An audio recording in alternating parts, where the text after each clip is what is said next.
Entonces, bueno, ya inicio con esta exposición que trata acerca de los modelos de política educativa, ¿verdad? Y bueno, primero revisar otra vez el concepto de política educativa para la UNESCO. Ya de alguna manera habíamos comentado que pues para la UNESCO es una herramienta, ¿verdad?, que deben tener las autoridades, sobre todo los tomadores de decisiones, para generar cambios en los sistemas escolares, ¿verdad? Y ahora sí que la meta de esto es que los estudiantes pues tengan todas las oportunidades de aprendizaje. Con esto lo que se busca es garantizar el derecho a la educación, es un derecho a la educación para todos, ¿verdad? Y con los modelos de política pública que aquí se propone, que es el modelo ecológico, ¿verdad? Lo que se busca, dice, es nutrirse de evidencias empíricas y modelos conceptuales que ayuden a comprender la realidad de cada país. Esta propuesta de modelo de política se hace desde un estudio que realiza la UNESCO en las regiones de América Latina y digamos el estudio como más completo que se ha presentado es el tercer estudio regional que se hizo en el 2016-2017. Ya hay un cuarto estudio, solo que este está como más sintético. En este tercero es más amplio en cuanto a explica toda la metodología y da una radiografía de cómo está la región de América Latina, ¿verdad? Bueno, en función a este concepto de política educativa, hay un concepto de educación y lo principal aquí es cómo se ve este concepto de educación, y primero se ve como un derecho humano.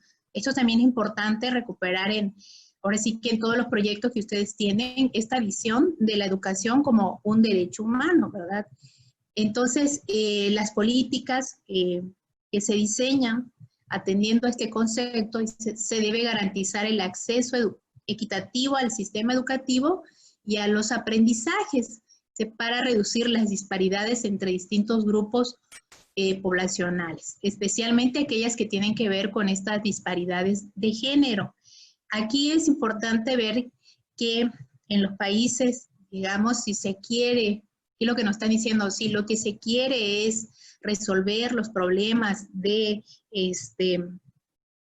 pobreza, de marginación, sobre todo las condiciones de inequidad social, se le tiene que apostar a la educación, ¿no? Y aquí es importante que ustedes puedan hacer esos análisis también en sus proyectos o más bien en estos marcos normativos, de qué manera el Estado o el municipio, ¿verdad?, le está dando importancia a la educación, y sobre todo lo está haciendo con esta visión de derecho humano, con esta visión de equidad y con la meta de reducir las disparidades entre los distintos grupos de población, ¿verdad? También, ¿verdad?, se indica que estos procesos deben estar mediados por procesos virtuosos. Quiere decir aquí por una ética del bien, por una ética de hacer el bien.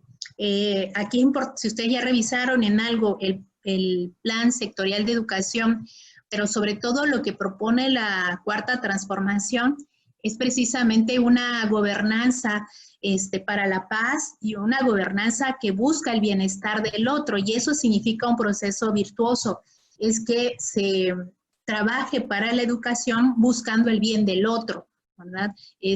Del otro y de todos, porque ese es el otro asunto, que se tiene que buscar que todos sean beneficiados de estas políticas de la educación.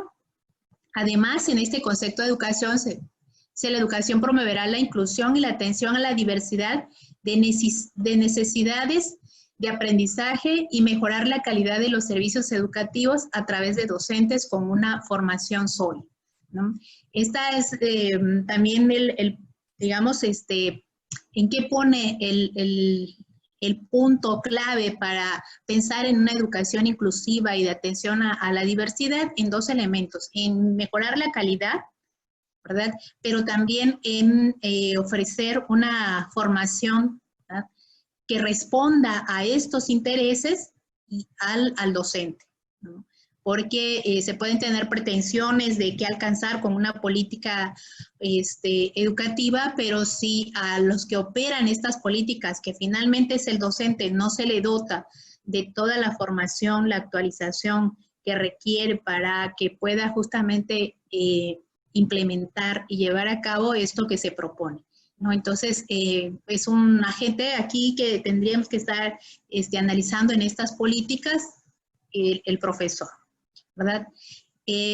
Algo también de este concepto de educación, pues se ve como una educación permanente y a lo largo de la vida, es decir, cuando terminamos un ciclo educativo no se cierra allí.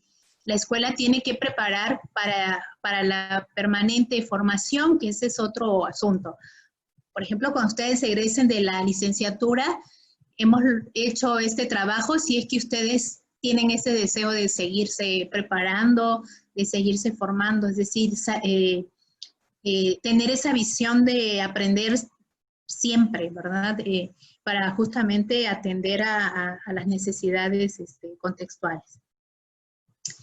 Bueno, entonces, fincado en este concepto de educación que se tiene,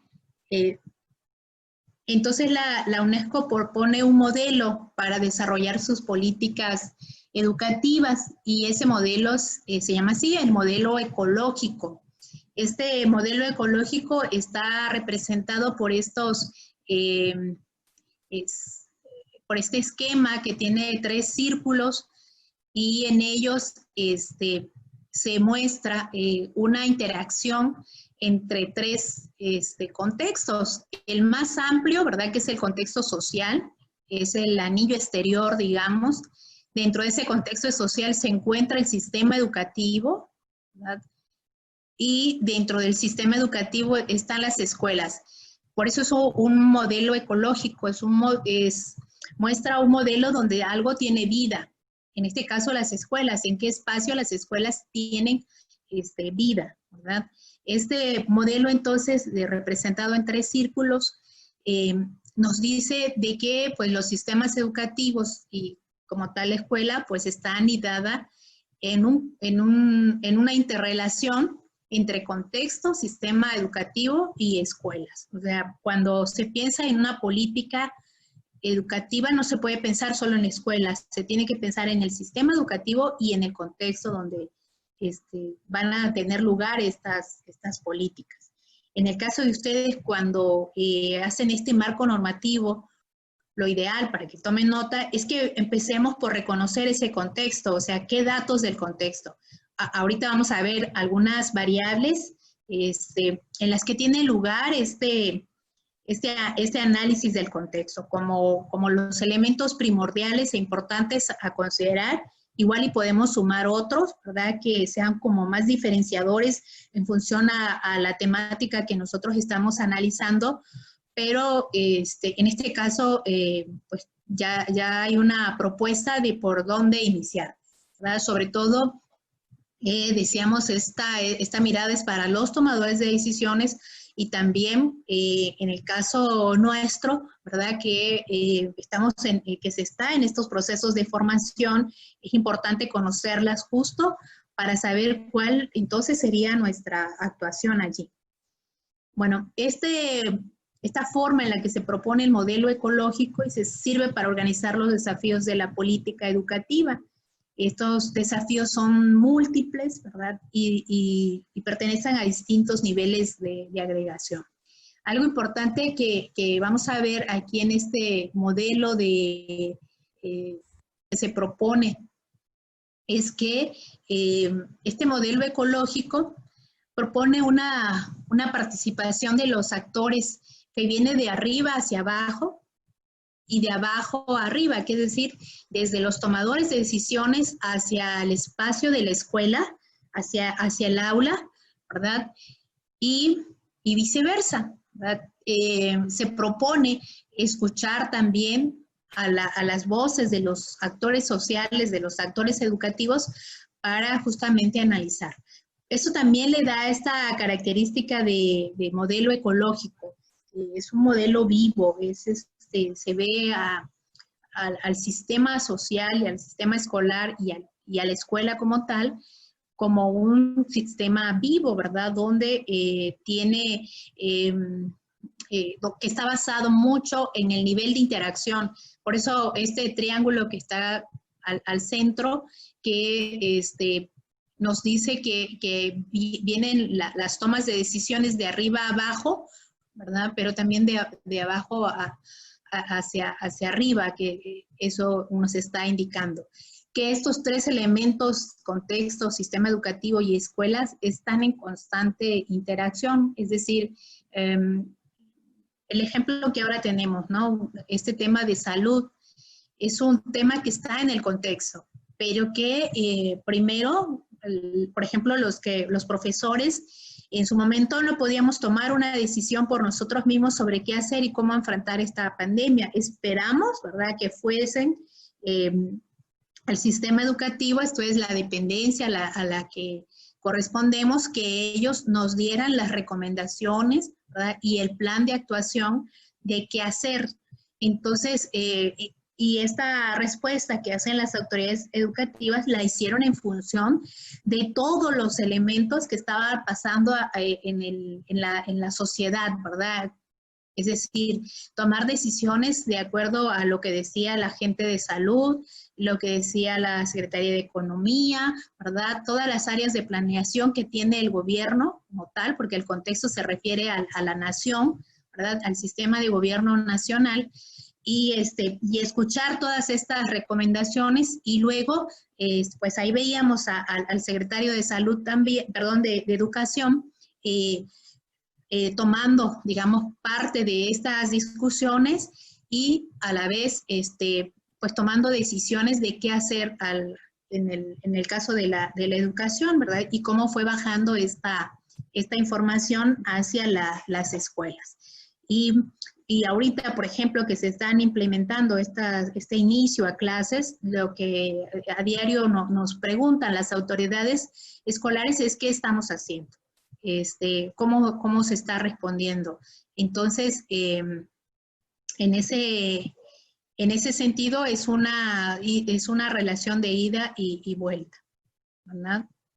Bien, bueno, vamos a ver allí que y ustedes ya revisaron algunos, que he visto que ya han estado revisando los textos, es que en cada uno de estos espacio, por ejemplo, el contexto tiene sus propias variables, el sistema educativo también, y la escuela también tiene sus propias variables, ¿verdad? Bien, vamos a ver ahorita las variables del contexto que se refieren a este círculo exterior, ¿verdad? Y que corresponden, válgase, al contexto nacional. Es decir, cuando pensamos en una política, una revisión de las políticas, tendríamos que estar bajando desde estos niveles, ¿verdad? Veo que algunos han hecho una revisión desde el nivel internacional, luego nacional, estatal y local, ¿verdad? Y si hay normas y reglamentos en la escuela, también acudimos a ellos justo para ver cómo están interactuando este tipo de normas o programas. Pero se tienen que hacer esta comparación. Ya les decía, no como ponerlas como un listado. Y estas son todas las leyes que hay sobre, pues, todo el marco normativo. El análisis que tenemos que hacer, lo tenemos que hacer con variables, con categorías, con un elemento de comparación, de análisis. No se trata, como les decía, de poner un listado ahí. El artículo 3 dice esto. La Ley General de Educación, en su artículo 1 dice que la educación tal cosa, pero no hacemos una relación de variables. Y lo que se busca acá es que se haga esta relación de las variables, de cómo están tomadas en los distintos niveles, ¿verdad?, de interacción que se tiene. Bien, en este contexto nacional, ¿verdad?, lo que da cuenta cómo es que en el sistema educativo pues están inserta la escuela, ¿verdad? ¿Cuáles son todas esas dinámicas sociales, culturales, económicas y políticas que, pues, que le dan vida y en el cual subsiste, digamos? Pero también reconocer que estos factores de alguna manera van a condicionar el éxito de una política, facilitarla también. Por ejemplo, en el caso, yo estudié mucho el modelo por competencias y entonces hubo varios factores, digamos, que no se permitía desde la propia infraestructura, por ejemplo, en el que se dotaba a las instituciones, desde allí, ¿no? Desde que todas las, por ejemplo, Chiapas, que haya escuelas dispersas en contextos donde no hay luz eléctrica, por ejemplo, que eso le pertenece al nivel de Estado, ¿no? Brindar todo ese tipo de servicios. Si eso no existe, es difícil a veces implementar una política en la que te dice que la escuela debe contar con condiciones, por ejemplo, tener laboratorios o ciertos espacios donde llevar a cabo algún tipo de política, ¿no? La otra es la ideología también, la ideología cultural, esta resistencia que hubo al modelo, ¿no? De pensar que era un modelo que respondía más a fines económicos y que no estaba siendo como garante, ¿no? de este derecho a la educación como tal, de esta formación para la vida. Entonces, estas son cuestiones culturales que no permitieron realmente que este modelo incluso se viera si tenía bondades o no, y ahorita ya estamos hablando de la nueva escuela mexicana, ¿no? Que pues creo que de inicio se tuvo que hacer algunos acuerdos con los actores políticos, ¿verdad? Y actores políticos de la educación para que vaya teniendo rumbo este modelo de la nueva escuela mexicana. Bueno, ahorita las variables que vamos a revisar, pues se les debe de poner atención, ¿verdad? Como les decía, seguramente que hay otras, pero son como las que estamos obligados de alguna manera a revisar, ¿verdad? Y son estas que se escriben acá, que son las desigualdades socioeconómicas, ¿verdad? La ruralidad, la asistencia a la escuela, hay que ver indicadores de asistencia, el trabajo infantil, las desigualdades de género y pueblos originarios. Estas son variables para la región de América Latina. Seguramente en otras regiones del mundo hay otras variables, pero esto también quiero decirles que son variables reconocidas para América Latina bajo pues investigaciones y estudios que ha hecho la UNESCO. Eso otra vez se los vuelvo a repetir, que es esta propuesta de política y de análisis de las políticas desde la UNESCO. ¿Verdad?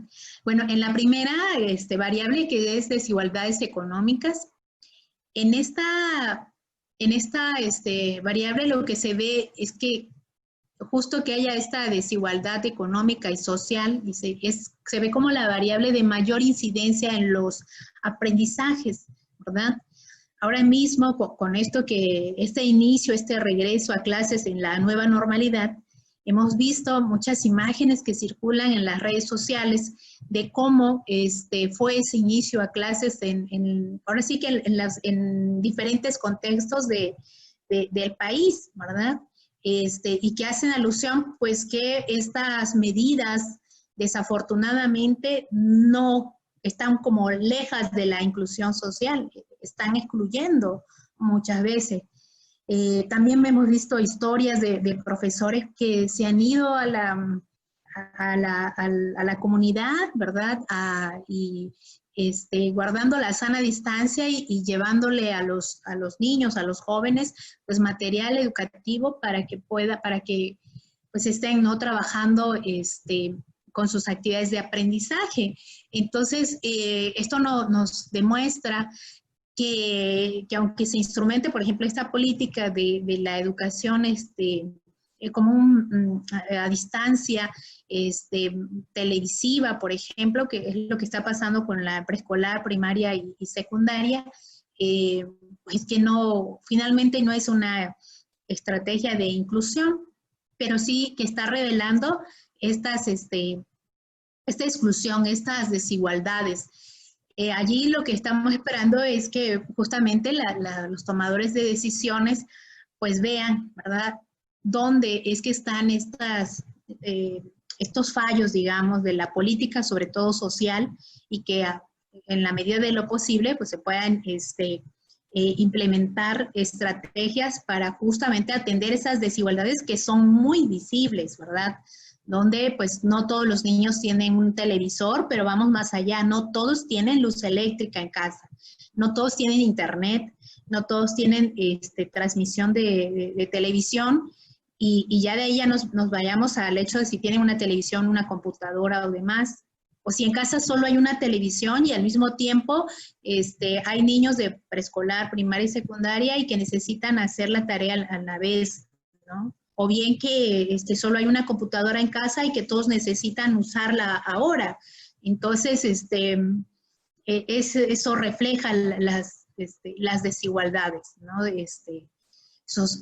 económicas y sociales en ese sentido, y que desde luego van a afectar al logro académico, que siempre ha sido como una bandera de lucha de los profesores cuando dicen por qué a nosotros nos señalan como los responsables directos de la baja calidad de la educación, ¿verdad? O de los problemas de la educación, cuando la misma UNESCO, aquí quiero que vean que la misma UNESCO está reconociendo que estas variables son importantes de que el sistema de gobierno de cada país pueda atender, porque si no las atiende, luego entonces no se van a lograr, digamos, las metas de educación que se tienen. Y si ven ustedes, se plantean, ¿verdad?, por años. Ahorita la que tenemos es la educación para todos al 2030.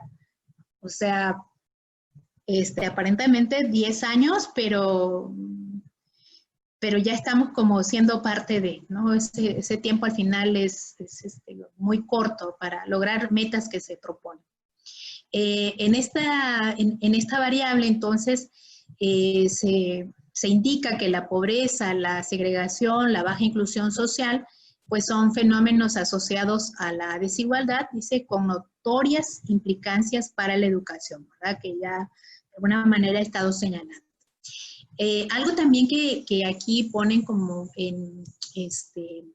como entre comillas, ¿verdad?, si es que existe un vínculo entre el logro académico y el nivel socioeconómico. Dicen que no es determinístico, es decir, el nivel socioeconómico no determina de alguna manera el éxito escolar de un estudiante. Pues a veces lo que vemos, muchos profesores creo que tenemos historias, o ustedes mismos tienen historias de superación, ¿verdad?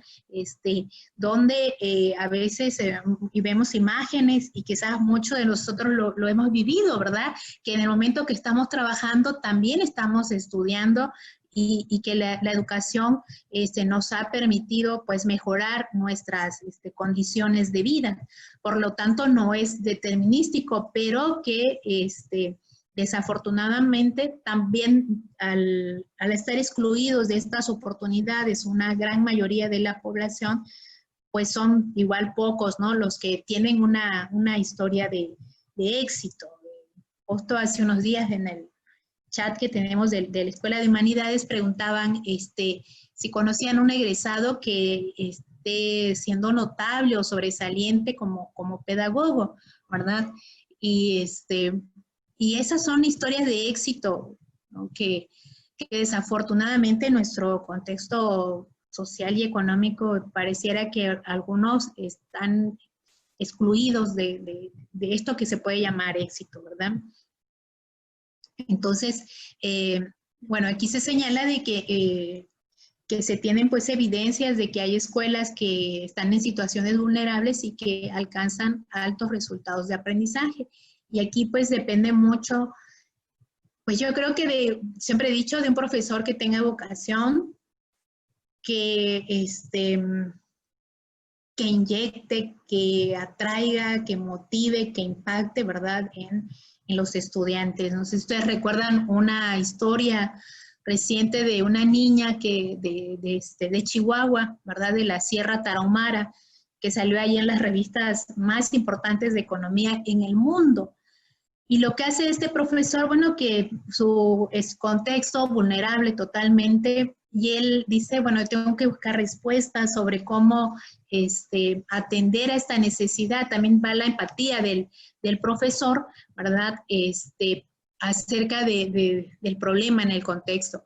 Entonces, lo que hace él es que busca el modelo de una universidad en Inglaterra, y él aplica ese modelo de atención a grupos vulnerables en su escuela, y la niña alcanza en ese tiempo el resultado más alto en matemáticas, que ahorita lo vamos a ver en disparidades de género, en la prueba de enlace en ese tiempo, ahora se llama Planea, ¿verdad? Y entonces esa noticia pues le da la vuelta al mundo, sobre todo por dos cosas, porque era un contexto vulnerable, marginado, y otra porque era una niña, y porque además era matemáticas, que también es otra de las variables aquí que tiene que ver con la disparidad de género, ¿verdad?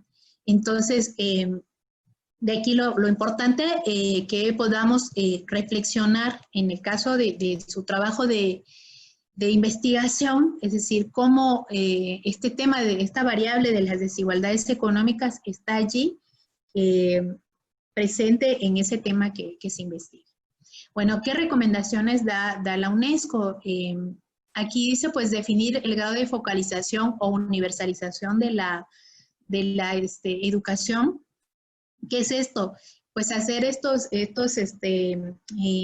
estudios estadísticos y más, y sobre todo que dice que brinden evidencia, ¿verdad?, sobre cómo se está dando acceso a la educación primaria, secundaria y en el caso de nuestro país el bachillerato, ¿verdad? Y definir el criterio de focalización de esas políticas, es ver en cuáles son estos contextos de mayor desigualdad y allí atenderlos, ¿verdad? Y bueno, estas políticas públicas deben estar relacionadas con políticas sociales. El nuevo gobierno ha instrumentado otro tipo de políticas que aquí vale la pena también revisarlas porque pues quitó mucho de los programas sociales que traían los gobiernos anteriores y ahora propuso otra dinámica de apoyo social a las personas que sabremos después si esto funciona o no, que también puede ser un punto de análisis en algunos trabajos, ¿verdad? La otra variable que se analiza es la ruralidad, y aquí es importante, vean que en todos los países de América Latina, en el cual está el nuestro, ¿verdad?, es el único exento de esta característica es Costa Rica, pero en los demás países dice que al menos el 30% de las escuelas están en condiciones de ruralidad, y eso está pues asociado que están en espacios de mayor pobreza, ¿verdad?, de poco acceso a la educación formal, ¿verdad?, porque son espacios donde seguramente no hay una escuela, y si los niños quieren ir a tener educación formal, pues tienen que salir de sus lugares, ¿verdad?, bajo condiciones de inseguridad, condiciones de baja alimentación, por ejemplo, problemas de alimentación y otro tipo de cosas, ¿no? Otra característica que tienen las escuelas en esta condición de ruralidad, ¿verdad?, que son escuelas multigrados, donde hay un solo profesor, pues atendiendo a varios grupos, ¿verdad? También hay una baja cantidad de alumnos, el acceso a los recursos pues es también limitado, la infraestructura es pues en malas condiciones, hemos visto muchas imágenes, ¿verdad?, de cómo, de cuáles son las condiciones de la escuela, ¿verdad?, que no son pues nada comparadas con las escuelas que están en las zonas urbanas. Y pues estas condiciones, digamos que son las que la UNESCO le dice a los gobiernos, oye, atiende a estos espacios que están en la ruralidad, ¿verdad? no sé si en alguno de sus proyectos ustedes tengan una escuela en estas condiciones y pensar de qué manera el gobierno le está dando una atención focalizada, porque aquí lo que se pide es que son políticas focalizadas, porque si se siguen negando que existen, por ejemplo, al final de cuentas los resultados están allí, ¿verdad? Se revelan de alguna manera ya en el entorno social. Bueno, las recomendaciones que da aquí la UNESCO, dice, pues seguir adoptando, bueno, aquí lo que reconoce es que los países han adoptado medidas, han adoptado algunas estrategias o programas, y entonces dice que estos deben perfeccionarse y redirigirse. Por ejemplo, algo que hizo el gobierno actual es que notaron ellos que muchos de los apoyos de los programas sociales tenían intermediarios. Y lo que hacen ahora es que llegue directamente al beneficiario. Por ejemplo, los adultos mayores, pues que sean ellos los que cobren su apoyo, las becas de los jóvenes que tenía el intermediario, que era la mamá, pero antes de esas estas mujeres que organizaban el programa de, creo que se llamaba Progresa. Entonces, y ahora no, ahora esa beca llega directamente al estudiante. Eso sí, también había que trabajar un tema de empoderamiento allí y de cultura del ahorro, ¿no? Y financiera con los estudiantes, porque están llegando directamente, ¿no? Que se ha hecho muchas críticas en ese sentido, pero algo que identificó el gobierno actual es que tenían intermediarios y gran parte de sus apoyos se quedaba allí. Las guarderías, por ejemplo, ¿verdad? Desaparecieron estos apoyos a los que tenían una guardería y que ahí recibían a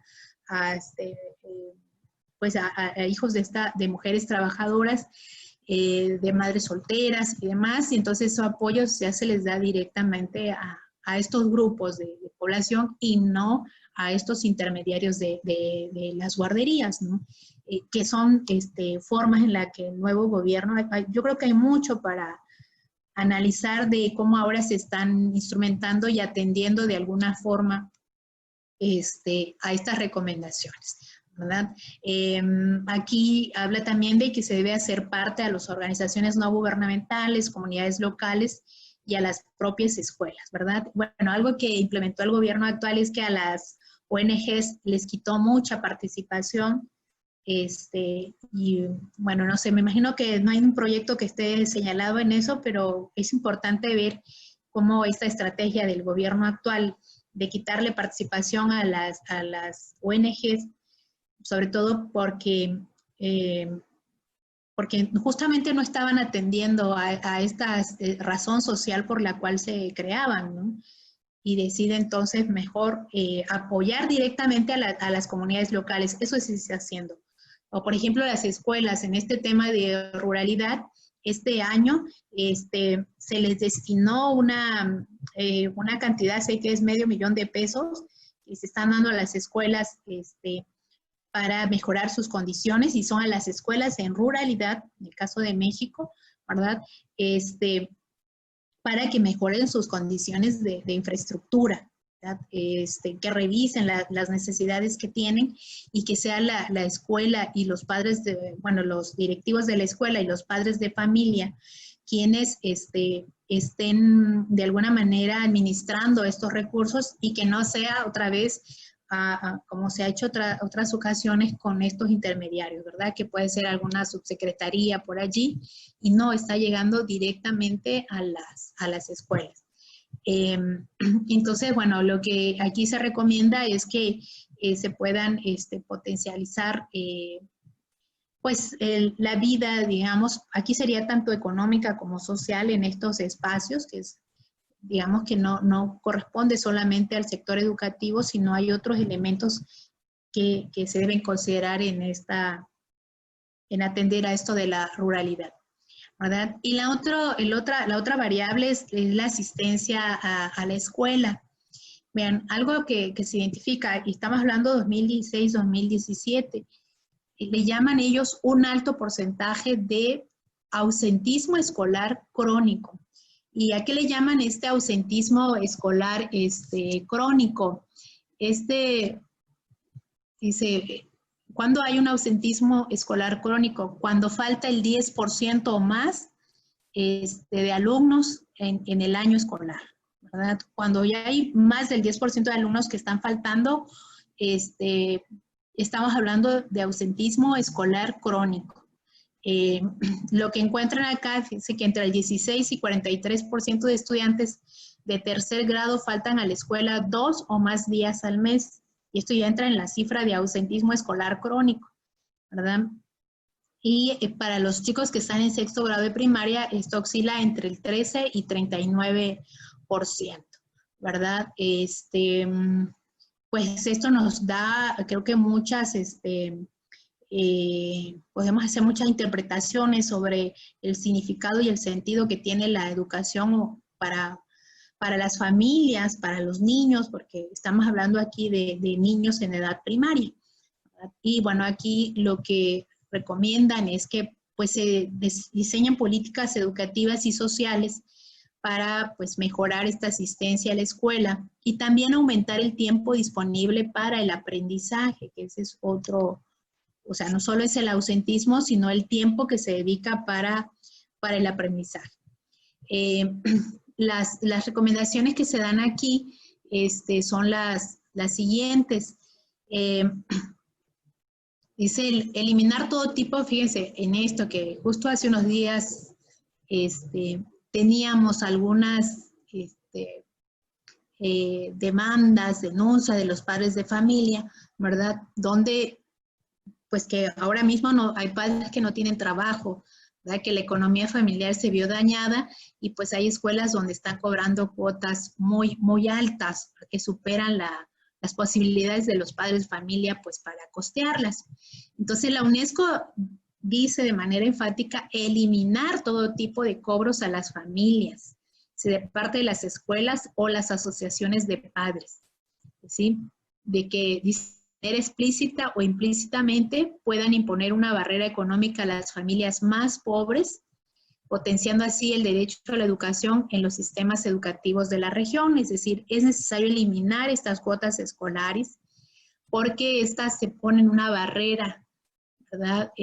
Para que las familias más pobres puedan acceder a la educación y desafortunadamente esa es una realidad, que las escuelas primarias, sobre todo en los espacios urbanos, ¿verdad? Hasta los niños hoy tengan que hacer concursos para ingresar, ¿no? Y ya no digamos de cuotas. Aquí una denuncia que hubo de una cuota de 2,000 pesos. Entonces es mucho dinero para para costear y por niños. O sea, y generalmente una familia tiene 3, 4 hijos, imagínense. Se prohibir explícitamente, aquí es importante también señalar esto, dice, prohibir explícitamente los procesos de selección directa o indirectamente en las escuelas que reciben recursos públicos. Vean, no está diciendo solo las primarias y demás, escuelas que reciben recursos públicos. ¿Y cuál es la realidad en México, verdad? La escuela pública se vuelve a veces un imposible para los jóvenes, ¿verdad? Ese potenciar y desarrollar programas de alimentación y transporte escolar gratuitos que puedan ayudar a que las familias con menores recursos pues tengan mayores incentivos para enviar a sus hijos a la escuela. También apoyar a las escuelas con incentivos para que puedan, pues pueda haber mayor retención y desarrollo de los aprendizajes en los alumnos más vulnerables.